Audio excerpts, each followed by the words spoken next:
Hello guys good morning আৰু ৰাতিপুৱা আপোনালোকক এটা বস্তু দেখাম একদম ৰাস্তাৰ কিনাৰতে আছে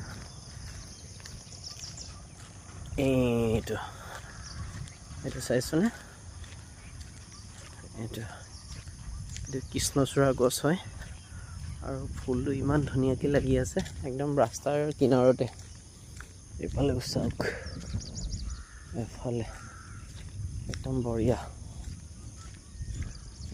এফালে আৰু এইটো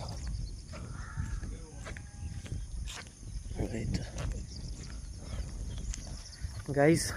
অলপ খোজকাঢ়ি আছোঁ এতিয়া আৰু আধা ঘণ্টামান খোজকাঢ়ি তাৰপিছত দফাকৈ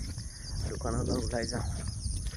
আৰু আপোনালোকেও ৰাতিপুৱা খোজকাঢ়িব দেখাটো ভাল লাগি থাকে আৰু দিনৰ দিনটো একদম বঢ়িয়া লাগি থাকে মানে খোজকাঢ়িলে এক্সাৰচাইজ অলপ কৰি দিলে থেংক ইউ ধন্যবাদ।